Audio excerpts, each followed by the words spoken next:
I always forget that this is my show. You know what I mean? So welcome back to another Off the Shelf. Today we read volumes 1 through 8. No, God, I do not have the angle right here. No, we actually just read volume 1. We meant to read volumes 2 and 3, but Well, then for multiple reasons, we decided not to because... your girl fucking lazy and can't plan her schedule. And I know my opinions, at least, are very different between them, so... Yeah, so in reality, we just read volume 1. So you read further. And yes, I've read all the way down to like volume 4 or 5 now. And you did that relatively recently. Did you reread this? So I reread. Actually, I didn't read volume 1 originally. I picked up right where the anime left off originally. So I picked these up for a school project a while back after the first season came out, and I skimmed 2 and 3, but I didn't fully read them through, so we can't really talk about them today because I did not finish reading them. But we will talk about 86 volume 1, and I will attempt not to talk exclusively about how amazing the anime was. Yeah, it's kind of hard here because the anime, and I almost appreciate it more after reading volume 1. Not that volume 1 was bad at all, by the way, but the anime adds just so much compared to what was in volume 1. Well, and here's the thing, right?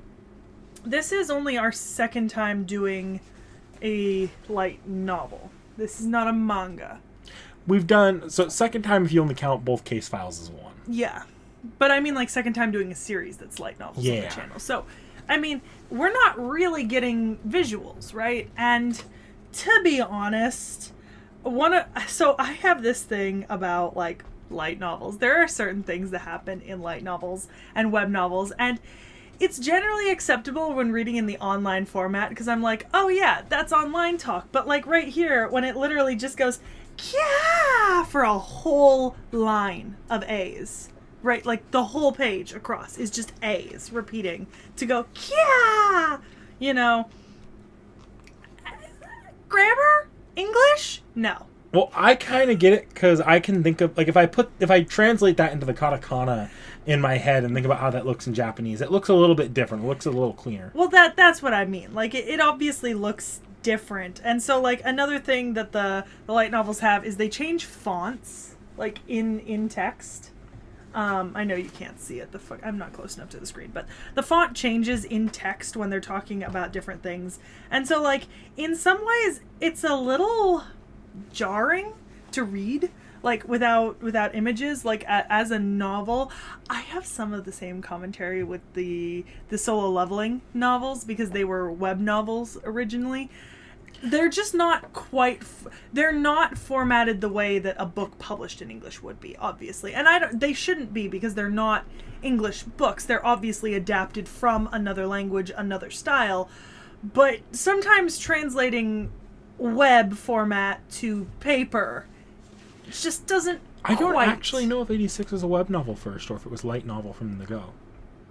Even if it was a light novel, it's still the translation from Japanese to English. Yeah. It leaves a little bit to be desired at times. Although I will say, the fucking... we said this in the anime review too, but the fucking diagrams are great. I love them. I love having the diagrams, at least. It's a certain attention to detail. Yeah, like, because you see the Growlf, you see the Low, you see the Amaze, you know, all that. So you can picture what they're saying. Because I can honestly say that if I had read this with no diagrams, I would not know what the fuck to picture.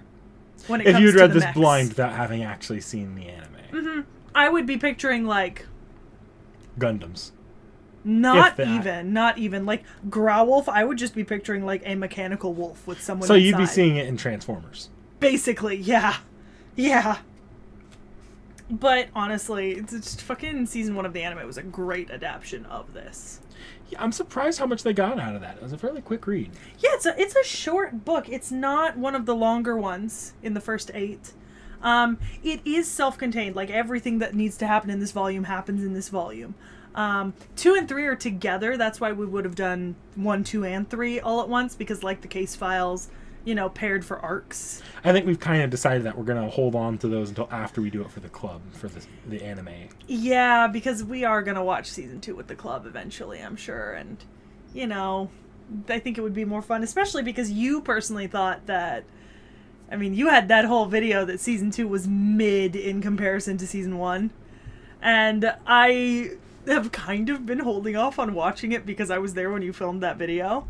And I'm like low-key just like... Scared? Mm-hmm. Don't listen to my opinions. My opinions are wrong here. Believe you me, I know I'm in the wrong. The rest of the anime community really loves season 2. Yeah, that's what I've heard.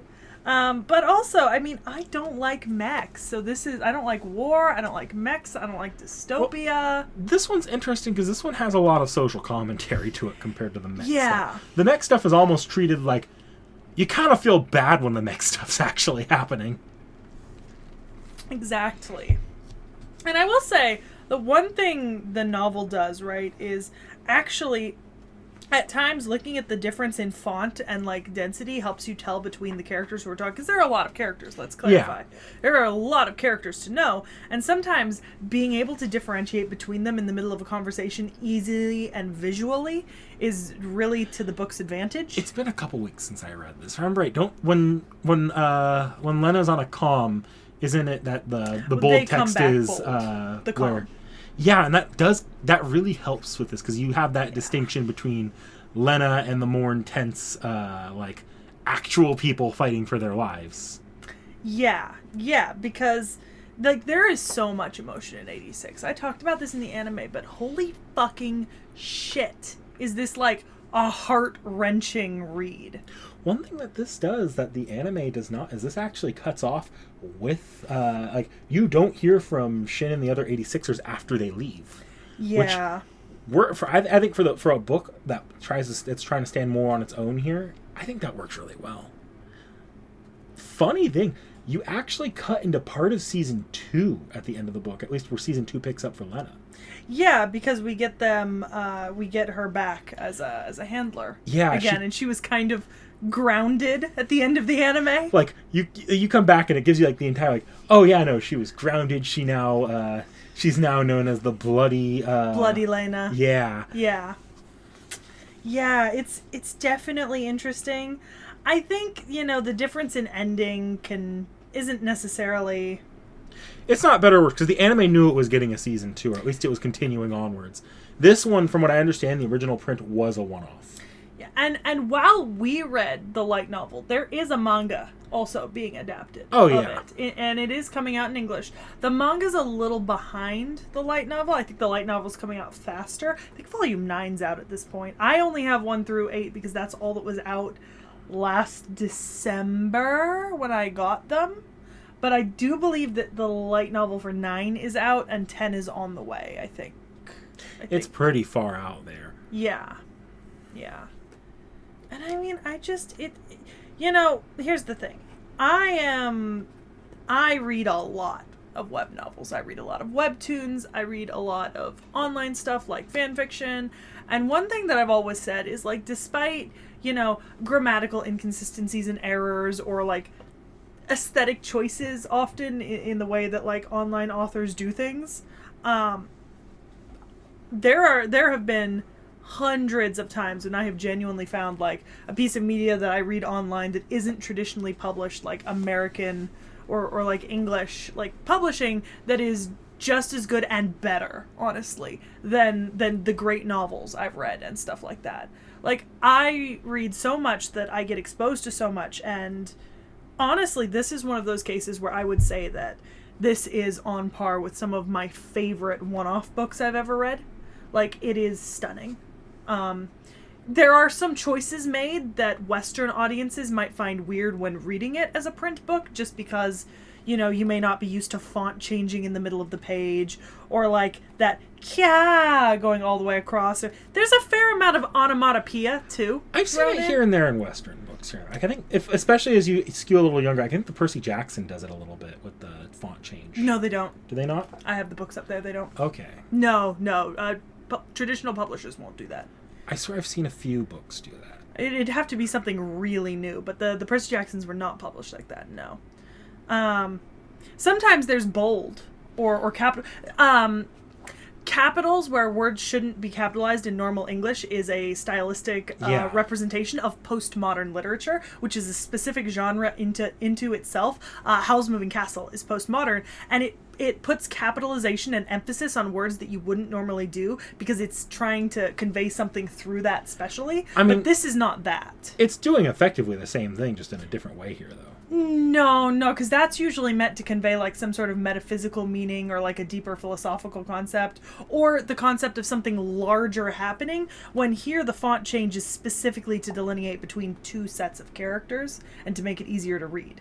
See, I was going to make... Because I figured that the font change here was... Because the font change here is because they're trying to delineate, like, Lena who's not on the battlefield versus them, like, on a more metaphysical level. I don't think so. Because that's part of the theming of the book, is that Lena is not there. So I don't think that choice was made to do that specifically. I think this was done for ease of reading and being able to tell on comms who's talking. I don't know, I feel like... No, because it's not like this when... Okay, so for Western postmodern literature, this is not what it looks like. It's not flipping font, bold, but I think it's doing a lot stuff. of the same things, just in a different way here. I don't think it is, having read like quite a bit of postmodern literature and studied it in one of my classes. I don't think it's doing the same thing. I think this is a difference between Eastern and Western published media, and in that this is not postmodern, but it does have aesthetical differences that affect the way it's read, but not in the same way that postmodern does. Because in postmodern, it wouldn't be used to like show the difference between like two characters. It's used when a character's saying, that's the Eggman, and the and Eggman are capitalized. Like in Salman Rushdie's books, or in Diana Wynne Jones's books. What? Nothing, you just triggered the Sonic fan in me. I am the Eggman, that's what I am. That's literally a Beatles. That's a Beatles reference. Oh, I know. It's a fucking Beatles reference. Yeah, but Eggman. This is the difference between the media that we have experienced growing up. Is I associate that with the Beatles and you associate it with Sonic. I'm playing Sonic Adventure 2 right now, actually. But yeah, so I think that you're right that the difference in font is meant to show us something, but I think it's not quite the same way that Western postmodernism does with differences in capitalization and emphasis. I still think it is showing us the difference between the two characters, and it does represent a metaphysical difference when you're really reading it, like if you're looking into it, but not quite in the same way that Western postmodern does, because the genres as defined by Western media are very contained to Western media, because they're kind of the Eastern media didn't go through the same phases as Western media did, especially printed books. I'd like to say I understand, but this is going over my head at this point. It was a whole ass debate we got into in a class I was in, where we were talking about postmodernism and stuff like that, and it's... Okay, but the classes you were in were like the curtains are blue. That represents... No, that meant the curtains were blue. Like...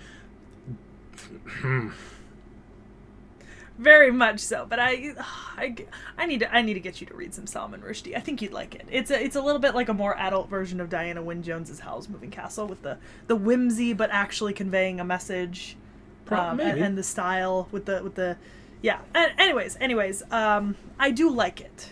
I think that it serves a purpose in the books, although I think that you might need to be aware that it's going to be happening, because it can be jarring to see like that sort of thing. I think so. In print, if we're looking at the fonts, I think that serves more purpose. Whereas the other part, like the screams going "yeah" and going over multiple lines, that is a carryover from katakana translated, I think. Yeah, because there's also a ton of. Because normally, like, as far as like Western print goes, if you're going to emphasize like a longer scream or a louder scream, you don't typically go. You just add exclamation points. A dash usually. Or an exclamation point or something to signify that it goes on, rather than just keep typing A's again and again and again. It's not a bad thing, just different. And like I said, something very similar happens in Solo Leveling, so it's something I've already gotten used to. But yeah, no, this is definitely one of my favorite books that I've read recently. And honestly, the thing is, I think I would have enjoyed it just as much had I read it on its own before seeing the anime. But seeing the anime gave me like a pre-connection. Like, sure, I knew what was going to happen, but also I already had a connection to the characters, and I could picture them in my head, and I think if I have to look at what the anime does specifically well, I think it does a better job of really grounding the 86ers. Yeah, I think... Which, to you be get fair, to see them more. This book is told a lot more from Lena's perspective than the anime is. Like, I think you have a lot fewer times where you actually get to see what the 86ers are doing outside of their military operations or in their conversations with Lena. Yeah. Oh, fun. Those are Seki discovering that she gets pull-out posters on the front of the book with the 80s. I know that's upside down for them, but I'm not flipping around because cool. All right, I didn't know that. Yeah. This book has so much commentary in it. That almost would have put me off it, I think, as a book. Like, I don't typically read things with a lot of, like, social commentary, and I remember we got into a big argument about the anime. Because I thought that it was an allegory to World War II specifically, and you thought it was an allegory to modern times. Well, no, it is definitely an allegory to World War II. Yeah. But, like, there are things that... very clear messages that you're supposed to take away about modern times as well. Yeah, and I thought it was a little bit more steeped in World War II and, like, directly allegorical there, and I didn't really want to make the connections to, like, modern politics, because I don't do modern politics. You can't really deny this is a deeply political book. It's political in the same way that at the time Star Wars was political about the Vietnam War. It's not in your face like, this is how you should think about these current issues. Yeah, it's definitely political. It's more in terms of like making you... It's supposed to make you think more about your morality. Yeah. I'm not mad. Yeah. With that being said, I think you all should go read 86 or watch it if you haven't already. Look, they're both good. This is one of the times where I say the anime is just as valid as the book. I think the book does a very different thing than the anime, and that's fine.